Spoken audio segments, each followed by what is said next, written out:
ఒకటవ అధ్యాయం 10వ వచనము ఆఖరి యొక్క వచనము మాటలో ఒక మాట రాయబడుతుంది. దిగులు పడకము, నేను నిన్ను బలపరుతును, నీకు సహాయము చేయువాడను నేనే, నిత్యను నా దక్షిణ హస్తముతో నిన్ను ఆదుకొందును అని. చాలు, ఇక్కడ రాయబడుచుంది, నీతి అను నా దక్షిణ హస్తముతో నేను నిన్ను ఆదుకొందును అని. ఈ వచనాన్ని ధ్యానం చేస్తున్నట్లయితే దేవుడు ప్రస్తుతము మాత్రమే కాదు కానీ రాయబడుచుంది, ఆయన అన్ని విషయములలో యాక్టివ్గా ఉండి నిన్ను తన చేతులతో హత్తుకొని నీకు సహాయం చేసేవాడుగా ఉన్నాడని ఈ వచనం మనకి తెలుస్తుంది.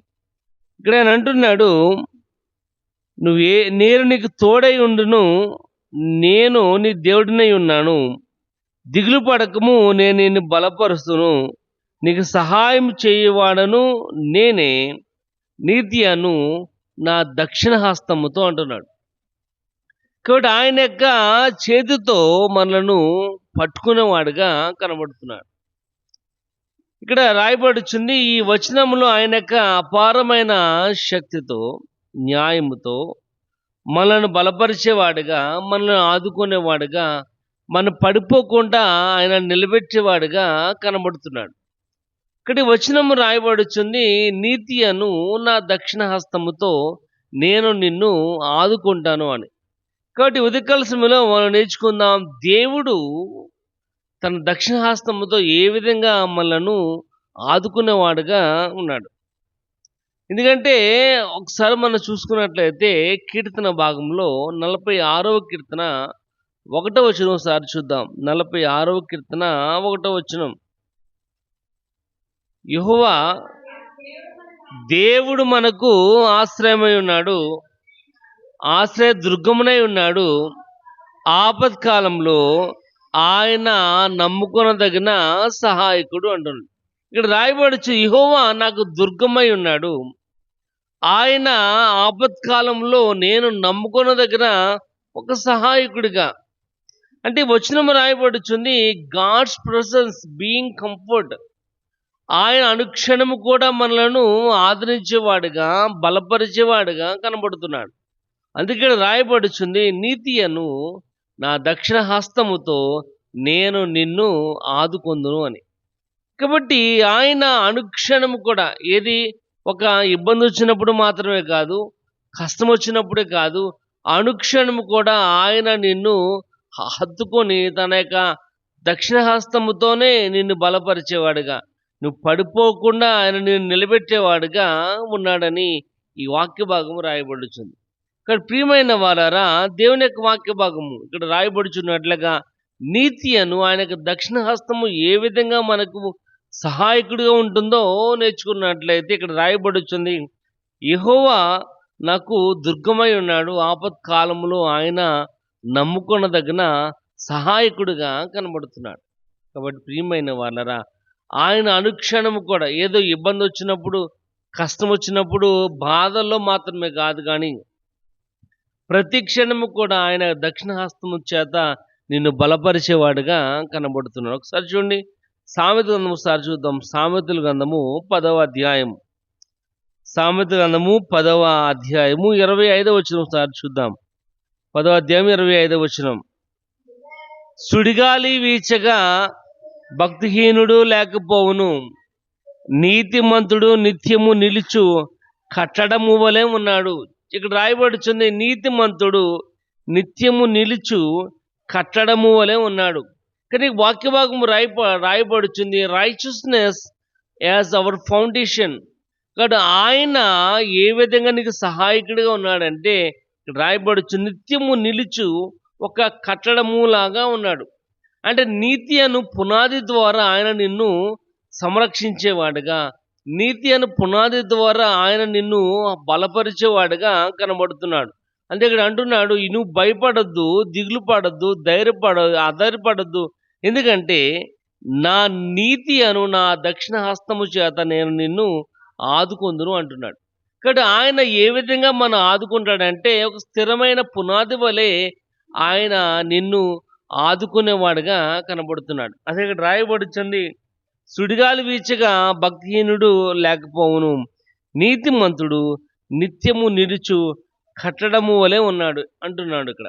నిత్యము నిలుచు కట్టడం అంటే ఒక స్ట్రాంగ్ బిల్డింగ్ లాగా, ఒక స్థిరమైన పునాది వలె ఆయన నిన్ను అనుక్షణము ఆదుకునేవాడుగా కనబడుతున్నాడు. చూడండి, ఎప్పుడైతే మనం ఒక గృహాన్ని నిర్మించుకున్నామో అది స్థిరముగా ఉండే విధముగా, ఎందుకంటే ఇది అలా ఉండి రేపొద్దున పడిపోయేలాగా మనం నిర్మించుకోం. కాబట్టి మనం వేసే బేస్మెంట్ ఎంత స్ట్రాంగ్గా ఉంటుందో వాక్య భాగము రాయబడుచు నీతి మన పునాదిగా కనబడుతుంది. నీతి ఎవరంటే ఆయన మనలను నీతిమంతులుగా చేసేవాడు. అనీతిమంతులైన నిన్ను నీతిమంతులుగా చేసిన వాడు ఆయన. అక్కడ అంటున్నాడు, ఆయన నీతిమంతుడు నిత్యము నిలుచు కట్టడము వలె ఉంటాడు. ఇక్కడ రాయబడి సుడిగాలి వీచగా భక్తిహీనుడు పారిపోవును లేకపోతాడు. కాబట్టి భక్తిహీనత ఎప్పుడైతే మన యొక్క జీవితంలో కనబడదో వాడు కనబడడు. కానీ ఎప్పుడైతే మనం నీతిని కలిగిన వారిగా ఉంటామో, వాక్య భాగము రాయబడుచుంది, వారు మాత్రమే స్థిరమైన పునాది కలిగిన వారిగా ఉంటారని వాక్య భాగం రాయబడుచుంది. దాన్ని కొట్టండి.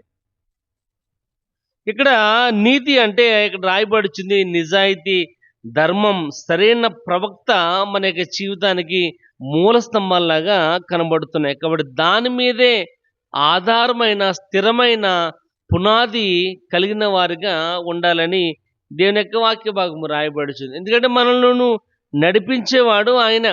ఒక భవనానికి పునాది ఎంతగా అయితే అవసరమో, ఒక భవనం నిర్మించబడాలంటే దానికి స్థిరమైన పునాది బేస్మెంట్ అనేది ఎలాగైతే అవసరమో ఇక్కడ వాక్య భాగం రాయబడుచుంది. మన యొక్క జీవితానికి కూడా నీతి కూడా ఆ విధంగా అవసరమని రాయబడుచుంది. ఎందుకంటే మనము అటువంటి యోగ్యత కలిగిన వారమైతే కాదు, ఆయనే మనల్ని నిలబెట్టిన వాడుగా కనబడుతున్నాడు. కనుక ఇక్కడ రాయబడుచుంది, నీతి అను నా దక్షిణ హస్తముతో ఆయనను మనల్ని ఆదుకునే వాడుకున్నాడు. అంటే ఎలాగంటే నీ యొక్క జీవితంలో స్థిరమైన పునాదిని కలిగిన వారిగా ఉండాలని. ఒకసారి చూడండి, గలతీయులకు రాసిన పత్రిక 6వ అధ్యాయం చూద్దాం ఒకసారి. గలతీయులకు రాసిన పత్రిక 6వ అధ్యాయము 3వ వచనం ఒకసారి చూడండి. ఒకసారి, ఎవడైనను వట్టివాడై ఉండి తాను ఎన్నికైన వాడనని ఎంచుకొనిన ఎడల తన్ను తానే మోసపుచ్చుకొను అని రాయబడుతుంది. అంటే ఇక్కడ రాయబడుతుంది, స్వనీతి ఎప్పుడైతే ఉంటుందో అది తనల్ని మోసం చేస్తుంది అని.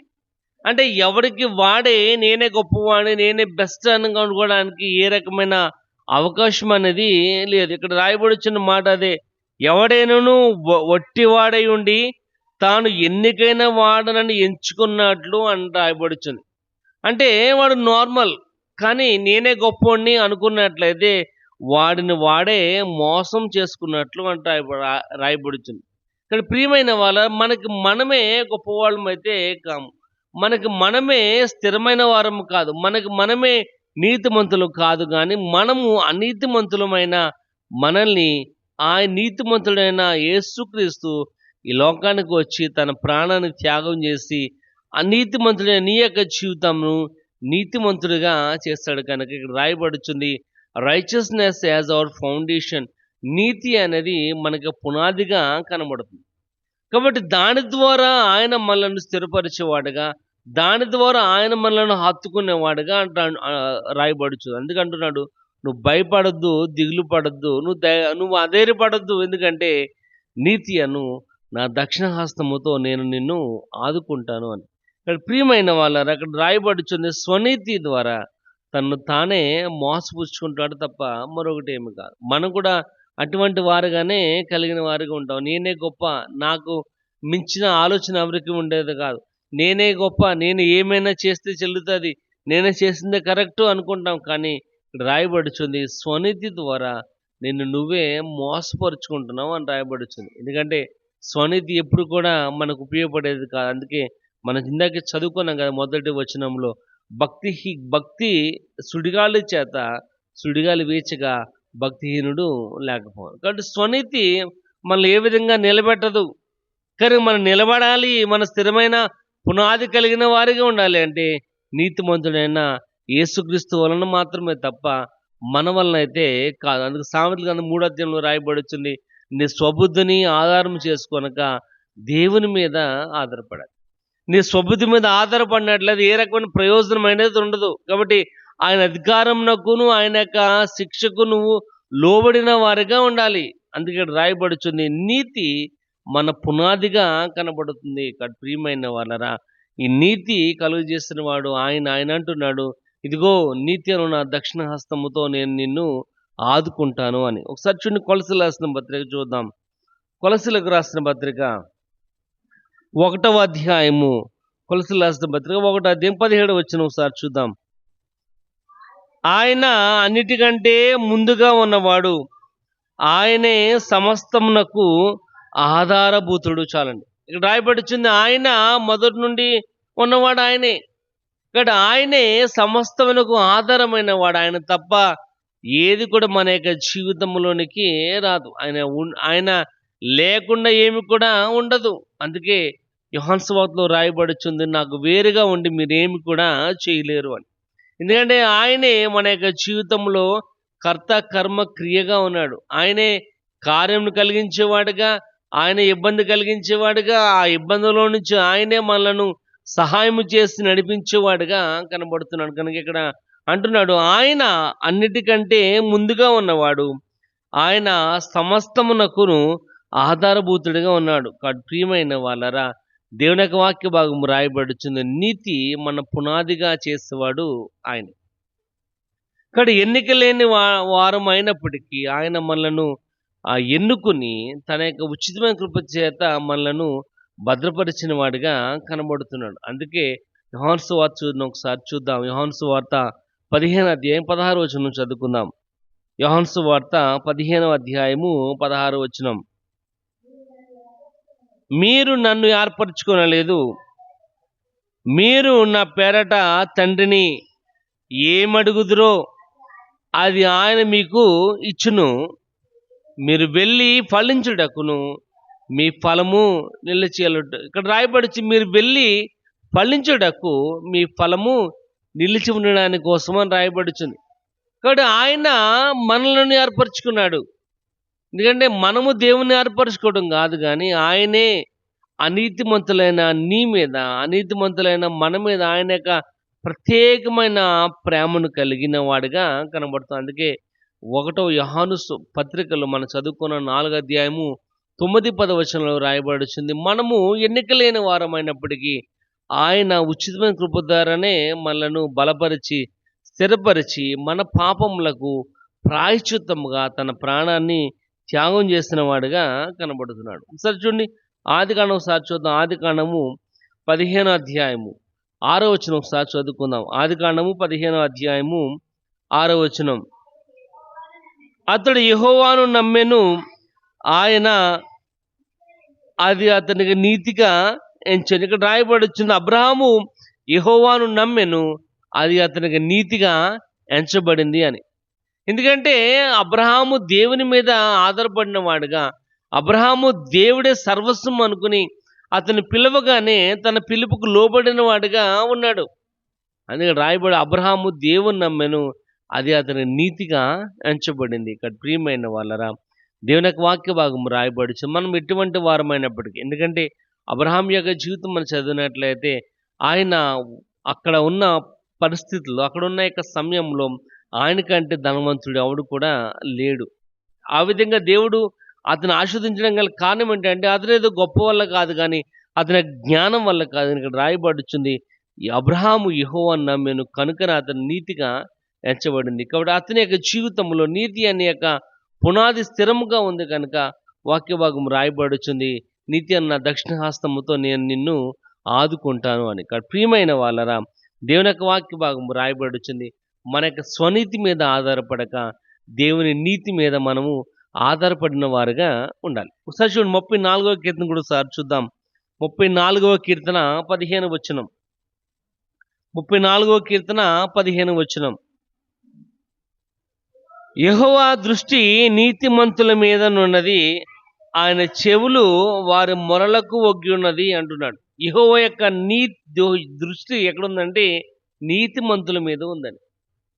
అంటే నీతి మనకి పునాది కనుక దేవుని యొక్క వాక్య భాగము రాయబడుచు ఎవరైతే దేవుని మీద ఆయన నీతి మీద ఆధారపడతారో వారు ఆ దేవుని యొక్క దృష్టి కూడా వారి మీద ఉంటది. వారి కోసము ఆయన చెవులను ఒగ్గిన వాడిగా కనబడుతున్నాడు. కాబట్టి ఇక్కడ వాక్య భాగము రాయబడుచుంది. ఆయన దృష్టి నీతిమంతుల మీద ఉంటది.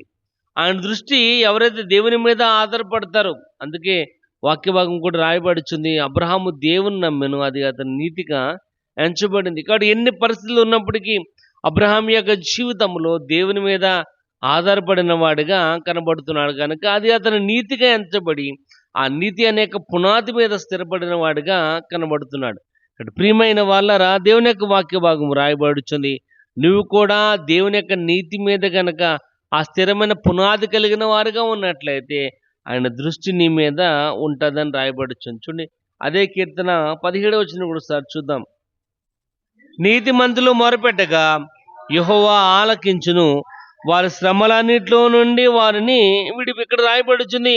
యెహోవా ఆలకించు అడుగున్నాడు. ఒకటి ఆయన నీతి మీద ఎప్పుడైతే ఆధారపడతావో, ఒకటి ఆయన నీ మీద దృష్టి పెట్టేవాడుగా కనబడుతున్నాడు. 17వ వచనం రాయబడుచుంది, నీతిమంతులు మొరపెట్టగా యెహోవా ఆలకించును అంటున్నాడు. దృష్టి పెట్టడం మాత్రమే కాకుండా ఆయన చేస్తున్న ప్రతి ఒక్క మొరను విజ్ఞాపనను ఆలకించువాడు కనబడుతున్నాడు. చూడండి, అదే కీర్తన 19వ వచనం కూడా చదువుతాం. నీతిమంతుని కలుగు ఆపదలు అనేకములు, వాటన్నిటిలో నుండి యెహోవా వారిని విడిపించును. అంటే ఆయన తప్పించేవాడుగా కనబడుతున్నాడు, విడిపించేవాడు కనబడుతున్నాడు. ఎప్పుడంటే నీతి కలిగినప్పుడు. కాబట్టి నీతి అన్నది మన యొక్క పునాది. ఒక బిల్డింగ్కి ఒక బేస్మెంట్ అనేది, ఒక ఫౌండేషన్ అనేది ఎలాగైతే అవసరమో మన యొక్క జీవితానికి కూడా నీతి అనేది అదే విధంగా స్ట్రాంగ్ సాలిడ్గా పునాదిగా ఉండాలని దేవుని యొక్క ఉద్దేశం. ఎందుకంటే రైచియస్నెస్ యాజ్ అవర్ ఫౌండేషన్, నీతి అనేది మన యొక్క పునాదిగా కనబడుతుంది. ఇక్కడ ప్రియమైన వాళ్ళరా, ఆయన నీతిమంతుడు కనుక ఆ నీతిమంతుల మీద ఎప్పుడైతే మనం ఆధారపడ్డామో, ఇక్కడ వాక్య భాగం రాయబడుచుంది, ఆయన ఆ నీతిమంతులుగా ఉన్న వారి మీద, ఎవరైతే ఆయన నీతి మీద ఆధారపడతారో వారి మీద దృష్టి పెట్టేవాడుగా, వారి యొక్క విజ్ఞాపన ఆలకించేవాడుగా, వారిని శ్రమలో నుండి తప్పించేవాడుగా. ఎందుకంటే ఇక్కడ రాయబడుచుంది, నీతిమంతునికి కలుగు ఆపదలు అనేకములు అని రాయబడుచుంది. ఎప్పుడైతే మనం దేవుని మీద ఎప్పుడైతే ఆధారపడతామో, 1-2 శోధనలు అయితే కాదు కానీ అనేకమైన యొక్క ఇబ్బందులు, శోధనలు, కష్టాలు మన యొక్క జీవితంలో కలుగుతాయి. అంటే ఇక్కడ వాక్య భాగం రాయబడుచుంది, నీతిమంతుని యొక్క ఆపదలు అనేకమైనప్పటికీ వాక్య భాగం రాయబడుచుంది, వాటన్నిటిలో నుండి యెహోవా వాడిని విడిపించేవాడుగా, తప్పించేవాడుగా కనబడుతున్నాడు. కాబట్టి ప్రియమైన వాళ్ళరా, అందుకే అబ్రహాము దేవుని నమ్మాడు, అది అతని నీతిగా ఎంచబడి విశ్వాసులకు తండ్రిగా ఇక్కడ వాక్య భాగం రాయబడుచుంది. నిరీక్షణకు ఆధారము లేనప్పుడు అబ్రహాము దేవుని నమ్మాడు. తన యొక్క 100వ సంవత్సరంలో తన భార్య పిల్లలు కనడానికి కూడా అవకాశం లేని వృద్ధాప్యంలో వారికి దేవుడు ఒక బహుమానాన్ని ఇవ్వడం అన్నది మనం చూడగలం. ఇక్కడ ప్రియమైన వాళ్ళరా, దేవుని యొక్క వాక్య భాగం రాయబడుచుంది, మనము ఆ నీతి మీద పునాది కలిగిన వారిగా ఎప్పుడైతే మనం ఉన్నామో, దేవుడు వాక్య భాగం రాయబడుచుంది, నీతి అను నా దక్షిణ హస్తముతో నేను నిన్ను ఆదుకుంటాను అని. చూడండి, ఇంకో మాట చూద్దాం. 37వ కీర్తన కూడా చూద్దాం ఒకసారి. 37వ కీర్తన 17వ వచనం. భక్తిహీనుల బాహులు విరవబడును, నీతిమంతులకు యెహోవాయే రక్షకుడు, సంరక్షకుడుగా రాయబడుచుంది. ఏంటంటే నీతిమంతులకు యెహోవాయే రక్షకుడు, అంటే ఆయన మాత్రమే కాపాడేవాడు. ఎవరిని అంటే ఆయన నీతి మీద ఎవరైతే ఆధారపడతారో, నీతిమంతులు ఎవరైతే జీవిస్తారో, ఇక్కడ రాయబడుచుంది, వారు మాత్రమే ఆయన సంరక్షించేవాడుగా కనబడుతున్నాడు. కాబట్టి ప్రియమైన వాళ్ళరా, ఆయన నీతి మీద ఆధారపడతాం మనం నేర్చుకోవాలి. ఎందుకంటే ఆయనే సమస్తమునకు ఆధారభూతుడిగా ఉన్నాడు. ఆయన లేకుండా ఏమి కూడా కలగలేదు. ఇక్కడ ప్రియమైన వాళ్ళరా, అందుకే ఈ కీర్తనకారుడు అంటున్నాడు 23వ కీర్తన 1వ వచనంలో, యెహోవా నా కాపరి, నాకు లేమి కూడా కలగదు. ఎందుకంటే ఆయన లేకుండా ఏమి కూడా మన యొక్క జీవితంలో ఉండదు.